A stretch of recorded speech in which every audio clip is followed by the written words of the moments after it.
I think it's very challenging to be able to scale any business if you don't have any level of predictability within your revenue. And it's always kind of living and dying by larger projects.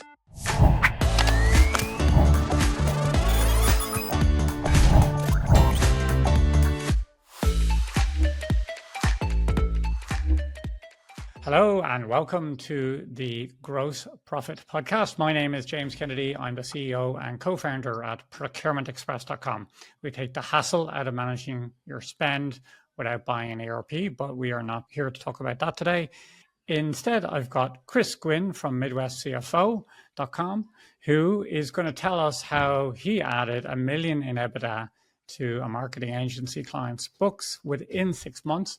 But the trick is anyone can do that. Any half-decent CFO can do it, but he did it without timesheets, because timesheets are the thing that creatives push against. I know they hate them. They're far too snowflakey to be doing anything numbers orientated, like measuring their time. They go nuts when you try and do it. So what do? How do you do your cost accounting if the client is pushing back because they don't want to spend their time buried in paperwork? Well, I think Chris is going to give us an answer today, maybe the answer. Chris, why don't you kick us off, though, by telling us something about you that your colleagues might not know about you? Well, thanks again, James, for having me on. Super excited to be joining the Gross Profit Podcast. As far as something that some of my folks just some of my colleagues and some of the folks in the audience might not know about me, but not the best looking fella right now. But surprisingly, when I was, under 1 year old, my dad was in residency for medical school, and we were living in Toronto. And to help support my family, I was a baby model in some local pamphlets for some department stores in the greater Toronto area within Canada. Okay, well, don't sell yourself short. We are on YouTube here, so leave a comment if you think Chris is a fine-looking guy, and there's no problem there. And just because your parents employed child labor at the early age, I'm sure we won't hold that against them. So that's the most unusual icebreaker I've had on the show. Well done so far. So from baby model, normally I ask, well, how does being a baby model influence your CFO career? But I think that might be a bit of a stretch. So we'll go straight into your credibility, I guess. Not everyone gets to go on the Gross Profit Podcast. You got to be the creme de la creme. So tell us, how did you get to call yourself a fractional CFO? How did you get credentialed? And how has it led you to this point of being able to help your clients? Yeah, great question. I've always had a passion for finance and operations and driving growth and profitability. I did my undergrad in accounting and finance at Marquette University. That's in Milwaukee, Wisconsin, for folks unfamiliar with that, where that's located at. And then earned my CFA charter, which is essentially kind of the corporate finance investment equivalent of the CPA exam. Shortly after I graduated, worked in corporate finance for a number of years, and then in portfolio management investments before taking on a director of finance and operations role for a small business within the Midwest. Did that for a number of years, and then ultimately took the entrepreneurial leap and really have always had the itch to start my own business. And so started my first business. It was called Great Lakes Advisory. It was more of a management consulting style company. Did a lot of process improvement, process documentation, SEs, training development, and really helping folks to ensure that all of their processes were followed by all, and building more consistency within the overall delivery of their service or their product or their operations. And I built it all up from zero to a couple million, and ultimately built it all out through primarily, I would say, maybe about 50% of just my own network and folks that I've known throughout the years. And also throughout, I participated in the Entrepreneurs Organization. That is a global organization, but I participated in the Chicago chapter. And so grew it a ton just through my network and word of mouth and other clients, and really enjoyed the work.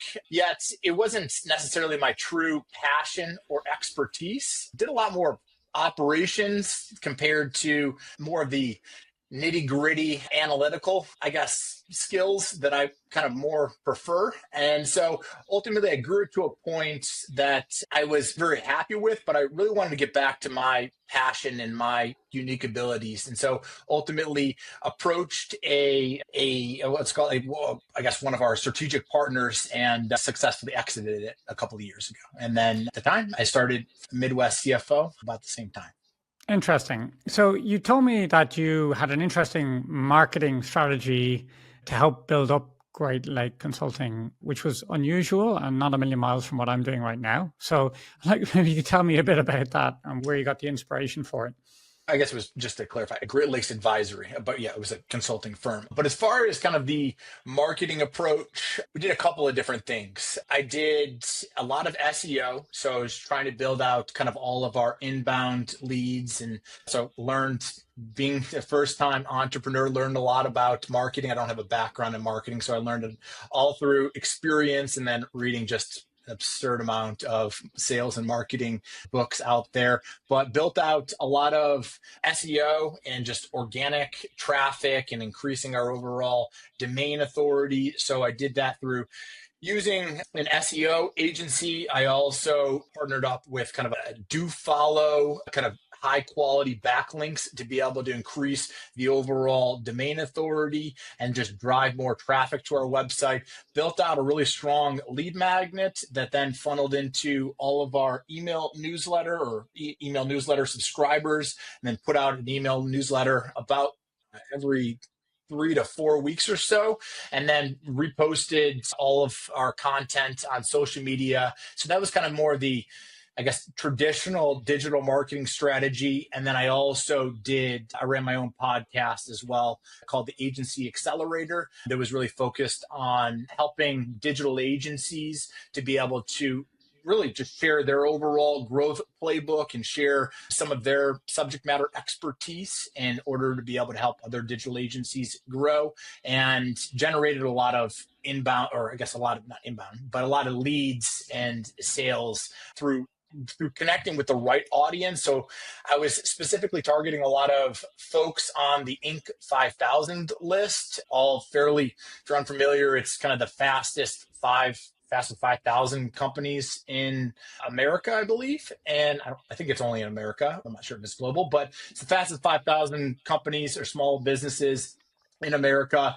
There was a fair amount of digital marketing and marketing agencies on there. So I would do a lot of cold outreach that to specifically reach out to the founders or the CEOs, because those were always the decision makers and the folks that I wanted to be able to have featured on my podcast, and then brought them on for an interview and did somewhat of a pre-call, I guess, to the overall podcast, and allowed for more of a non-salesy approach to learn a little bit more about their business, some of their issues, some of their experience, what some potential topics that we might want to cover on the podcast. And that in turn translated into a handful of opportunities that I was able to convert into sales.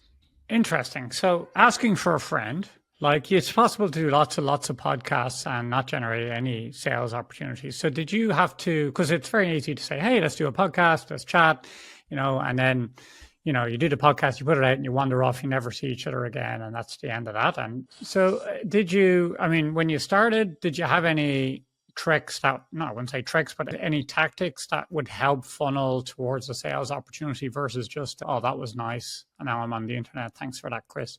Related specifically to the podcast?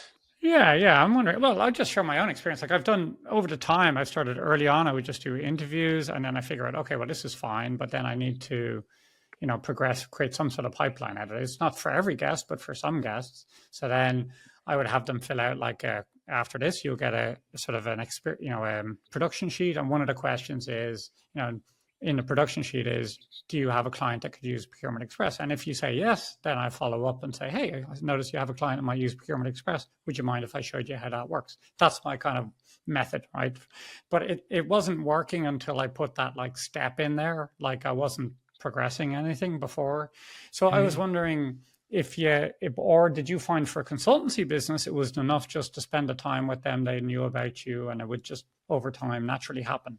I guess I kind of tried to make it a little bit more organic, I guess, and just Mm, tried to not be too pushy with it. But I would always ask about some of their issues and some of the things, some of the strategic problems that they're looking to be able to solve. And I would right. use that as, hey, maybe this is something that we could potentially talk about on the podcast if they're comfortable. Or I would also kind of put on my sales hat during that and say, oh, well, if some of these problems I can solve with them, then I think it's worth a follow up conversation. So I didn't try to necessarily make it a hard sale where, hey, are you interested in buying services from Great Lakes Advisory? But if they brought up, well, hey, we've got a lot of, I guess, some operational issues and folks aren't really following some of the processes, we're having trouble getting Mm, folks up to speed. And then that's kind of a like an immediate red flag, or my ears go up that, hey,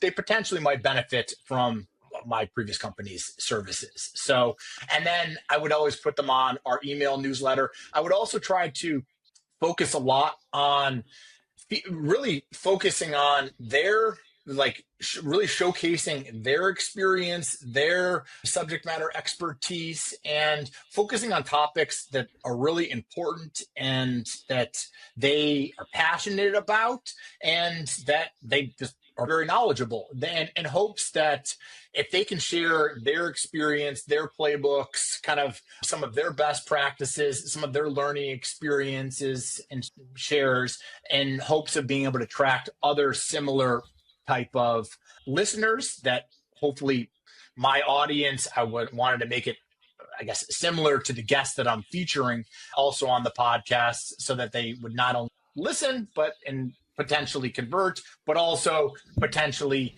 be interested in maybe joining the podcast in the future. And then I would also try to add a lot of value where I would specifically feature them in one of our email newsletter. I would add a backlink to their website. I would also share a ton of B-roll content and a couple of, so all of like the raw files, as well as the full like YouTube and links, as mm, well as a specific blog post written about them. That was where we included the backlinks.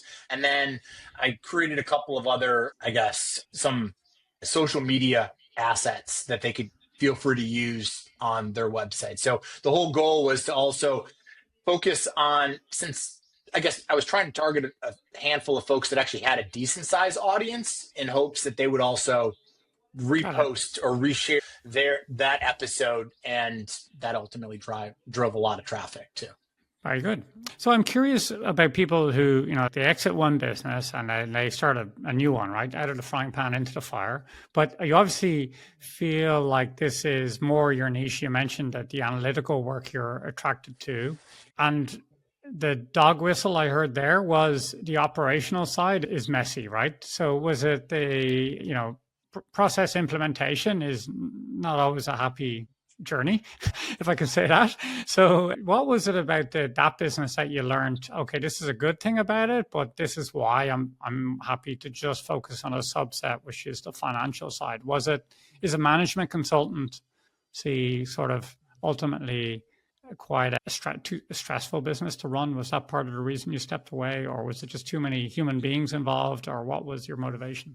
That was definitely one of the factors. I think part of, maybe I don't know if I necessarily have like a huge ego, but I think everyone wants to feel at least appreciated and valued. And I think having kind of a business where you're working on process improvement, a lot of times you're getting down to some of the you're getting very into the weeds, and maybe a couple of layers or levels below some of the Mm, different decision makers. And sometimes it's swimming upstream where you're trying to get the buy-in of the folks that are actually performing these services, yet they're also feeling a little bit insecure that we're working on and not only improving their processes, where they might feel, I guess, scrutinized, or that we're, I guess, criticizing their work, but also that we're documenting how they're doing their work. So then there was some slight resentment maybe, or insecurity, that they felt like, hey, if we're documenting and building out these training modules and exactly how I do my work, maybe I could potentially feel replaceable. So I would often work with a lot of, when working to build out these process improvement, there would be some senior level management, but a lot of times it was more of it wasn't always like the CEO or the business owner. It was a lot of times level down or two with managers and some of the individual rockstar employees or contributors within a particular department. And I think that created some challenges. On top of it, I didn't always love that the business model was not very reoccurring in nature. And I think it's very challenging to be able to scale any business if you don't have any level of predictability within your revenue. And it's always kind of living and dying by larger projects. And so it puts a lot of burden on your sales and marketing to be able to replenish and bring in new projects. And on top of that, the cash flow is a little bit lumpier, where you can get kind of some large peaks and troughs where cash flow, you can have some phenomenal months and some months where it's a little bit barren. So I think that's just an overall challenge from a financial perspective as well. And that's kind of where having a model that is a little bit more reoccurring in nature, that you're consistently adding value for your clients and for your customers, just becomes a little bit more manageable, not only from a profitability, from a cash flow perspective, but also just from a time management and just a capacity and workforce planning as well. Yeah, okay, that's a great thought there. So, the CFO is famously a very sort of coveted role, directly working with the CEO normally, if not the board as a whole, which is nice. And then, now that you mention it, there's just a natural rhythm to the CFO task, right? There's planning, there's quarterly planning, there's board reports, there's month ends that have to be reviewed, etc. It's just got a rhythm to it, which means that you're not going to be there for a short time. You're going to be a longer term engagement. I mean, one of the nice things is that it's, for the most part, it all aligns with just a calendar year, with month end and quarter end and annual planning and updating on a reoccurring cadence based on a calendar year. So it's a little bit easier to kind of plan around and staff around. Very good. So you had an exit. I have to ask: Did you buy a toy? Anytime anyone has an exit, I have to ask: Was there a toy you couldn't resist going and rewarding yourself with? I guess nothing too materialistic that I bought, but we did buy a new house. So we have a young son that's about 18 months old. We got another one on the way. So we bought a new house recently. So that was very good. You're going to need it. Your life is going to be tough, or not tough. It's going to be different for the next 2 years. So yeah, you're going to need a bit of square footage to help with that. All right. So you mentioned, you have actually an array of different types of clients, but you mentioned one of the top, the fastest growing businesses and often fastest dying businesses are agencies and marketing agencies. And you have a particular case study here where you were able to turn them around and add $1 million in EBITDA to the bottom line. EBITDA isn't quite bottom line, isn't that right? So middle line, I guess. Yeah, I mean, EBITDA I use, for folks that aren't familiar, it just stands for earnings before interest, tax, depreciation, and amortization. And in the accounting and finance world, it's more of a true measure of your core profitability. So it removes some of the non-cash expenses with depreciation and amortization. It also just is more of a true reflection of your true business operations. So it doesn't include other income, other expenses, some of the non-true business income, net income, or net other income. And it's also commonly used to be able to, as a multiple or as a factor in your overall valuation of the company. Okay, so we'll skip over Charlie Munger estimating, EBITDA to be bullshit earnings. But the important thing you had my attention there is it's used as a multiple for valuing a business, for better or worse, right? So, but that's the sort of corporate finance lingo everyone's used to. So let's just stick with that. So that's a very real reason to focus on your EBITDA versus anything else. So You said let me break this down a little bit. When you say non-cash items, like what does that really mean? Because, my accountant has told me we should spend all this effort, accruing for expenses and amortizing things. And then you're telling me, no, we're going to strip that all out again. Why do we do it in the first place if we take it out again? Like, what is a non-cash item and why do we take it out again? Well, it's not so much that it's not important to include. Well, let's just say, for an example, let's just make the example very easy. You buy a $50,000 asset in cash. That Hmm. $50,000 asset sits on your balance sheet, but then you're amortizing it over or depreciating it over 5 years. So it's essentially going to depreciate or amortize about 10K per year. You already had a cash outlay in year one of 50K, but then in all the following years, that 10K in amortization, you're not actually having a cash outlay of 10K. You're just Yeah. writing Yeah. off essentially the asset down to its book value or down to zero, and just making this simple example. So if you showed a 10K amortization or depreciation expense in that year, it wouldn't necessarily be 100% accurate because you actually would have, well, it's just not really you'd actually have more cash in that year. Or if it showed, if you're only looking at that calendar year in a vacuum, you'd actually have about 10K more in cash. Right. So in your example there, let's say the second year with that after that expense is incurred, is the 10K in the EBITDA or not? Is it included or do you take it in or is it taken out for the purpose of that? So it's not cash accounting we're talking about. It's not quite accrual accounting. It's something in the middle. That's what I'm getting so far.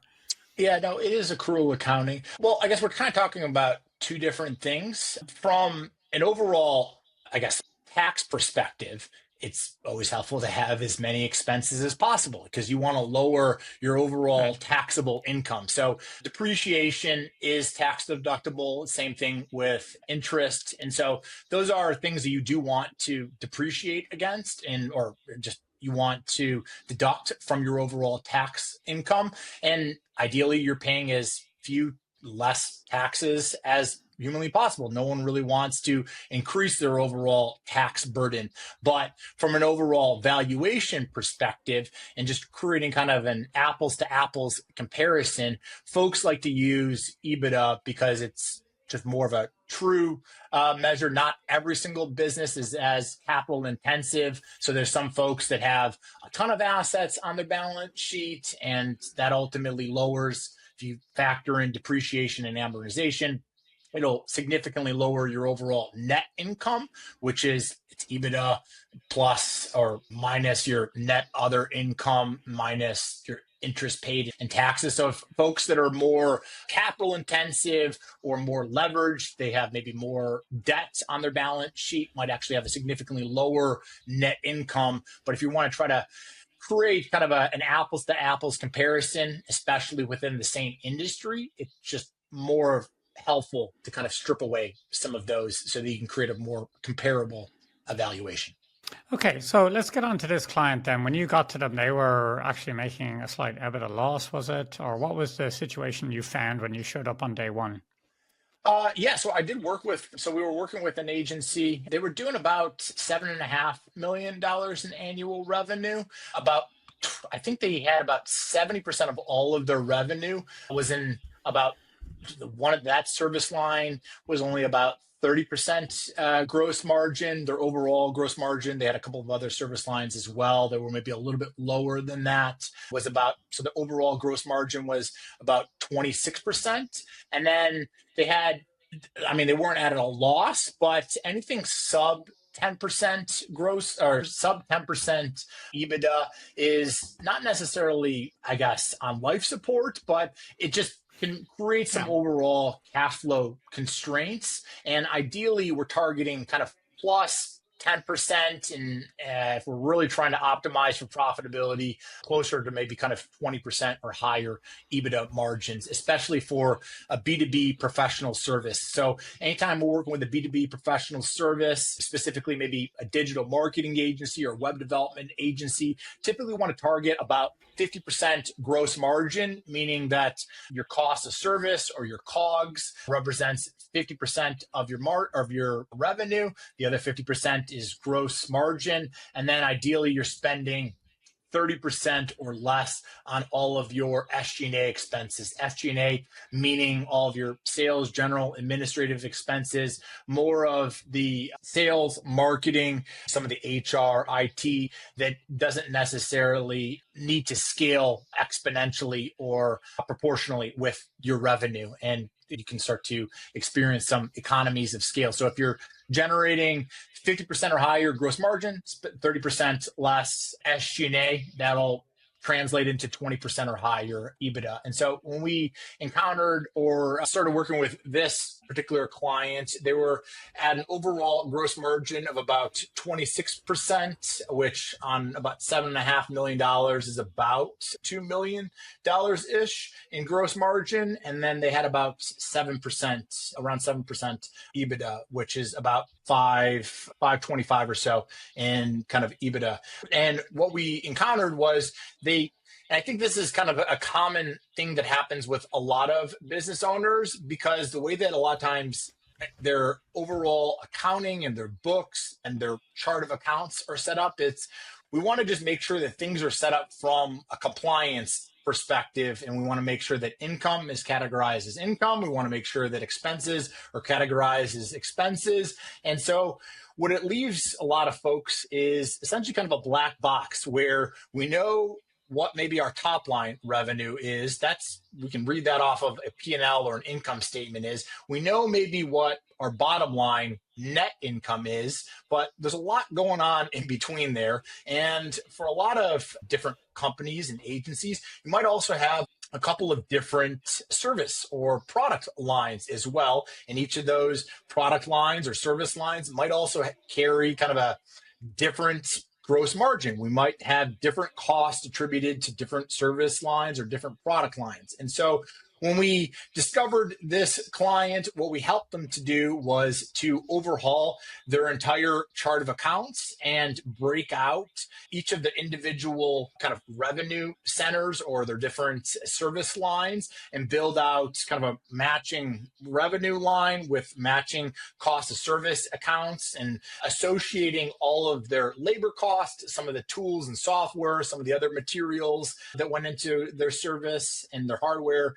and all attributing that in order to be able to calculate kind of a more accurate reflection of their gross margin. On top of it, we also leveraged a kind of a payroll platform. Specifically, it was Rippling, which is an awesome PEO, HRIS payroll software. But what it also allows you to do is to also create actually time splits where you can allocate labor costs based off of kind of a percentage of time that an employee is spending within a particular category. And so for this client, I believe they have around like 40-ish employees. So there's a fair amount of different team members. A lot of them were working in just one particular service line, but as a lot of folks in running a small business knows, many times some of the leaders in the organizations might be wearing multiple hats, where a portion of their labor might be in sales, portion of it might be in one service line, a portion of it might be in maybe an executive bucket. And so what we helped them to do, they did have actually time tracking data. And so we did kind of leverage some historical data to be able to kind of inform how we would want to kind of allocate these costs.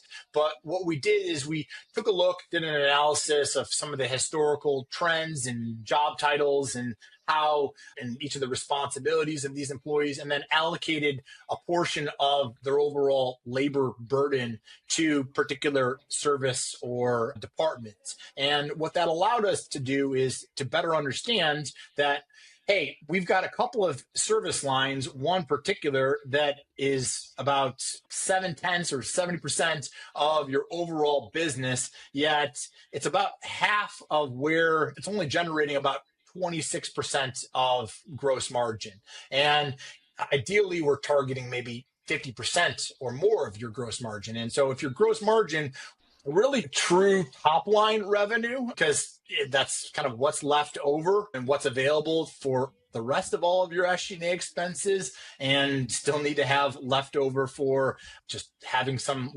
proceeds left over for profitability. But if you're generating only 26%, it's going to be kind of challenging to really have kind of a higher than 20% EBITDA margin. That would mean that you're only spending kind of less than 6% on your overall SG&A. And so being able to, one, pinpoint that, hey, this is kind of this is the lifeblood or one of the primary financial engines of your business is this, I guess, this particular service line. The service line was also it was more one-time in nature. So they also did have other reoccurring services and upselled those businesses into, or those clients into, but it was still important that we don't want to necessarily have an enormous loss leader when this is still a significant portion of your overall revenue. And so what I help them to do is, gross margin, it's really kind of just a factor of your overall pricing, and it's also a factor of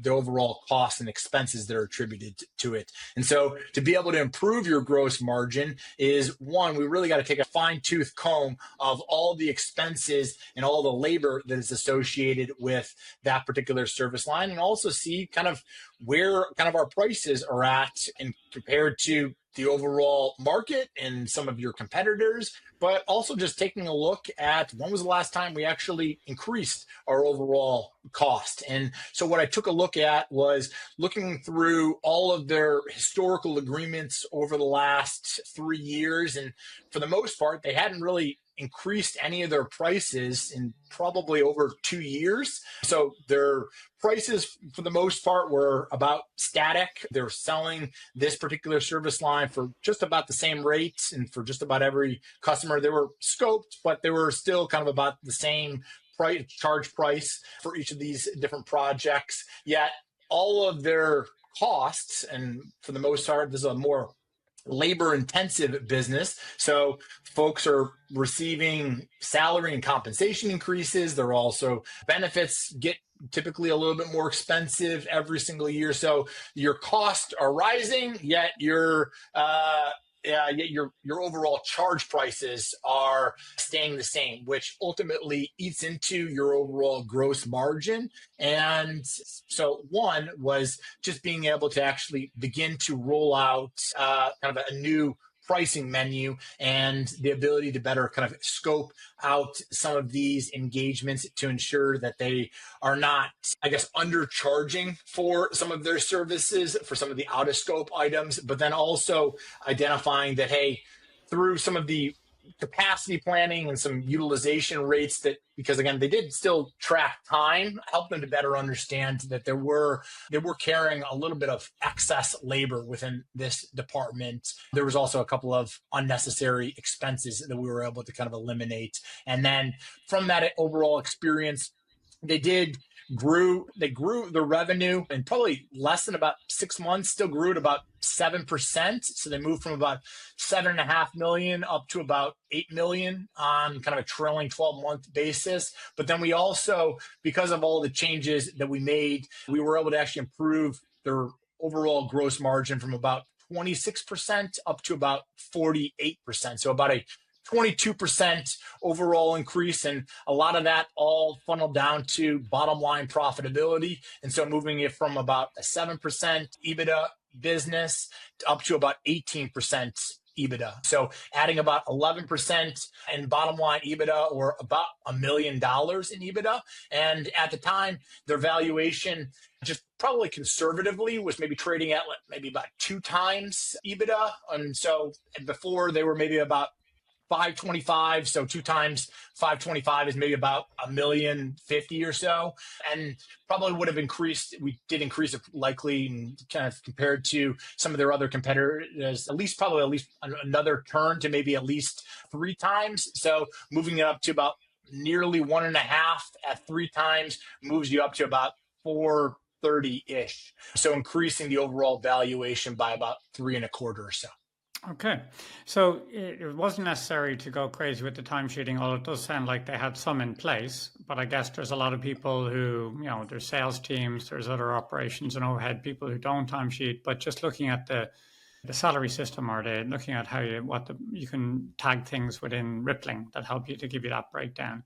And I guess the turnover of the projects was slow enough that was accurate, was it? Like, so, if you do that if you're on a turnaround of like a couple of week project, like you're installing in a home business, for example, you're doing a project in someone's house, it's hard to track projects like that. But if it's a web dev project, those projects can last 3 or 6 months. So if you're surveying 3 or 6 months, that's good enough, right? Yes, exactly. Very good. So, all right. So, well, maybe you come back when the business does exit, and we can chat about what they bought for a toy on the back of you were able to do for them. So, maybe you can tell me a little bit more about, like you've mentioned this, B2B professional services is your sweet spot in terms of customers. Like, who should reach out to you, and how can they do that, I guess?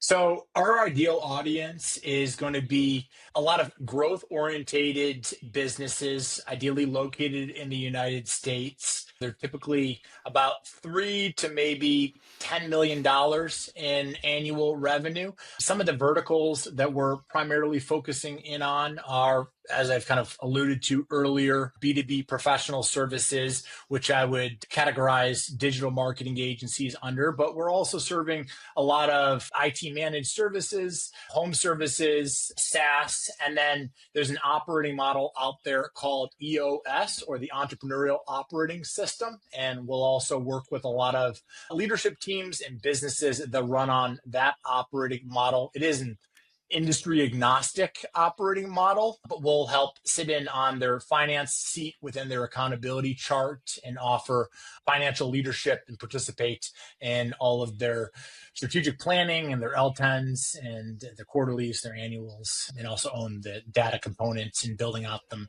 KPI dashboards. Very good. Very good. And how can people get in touch with you, Chris?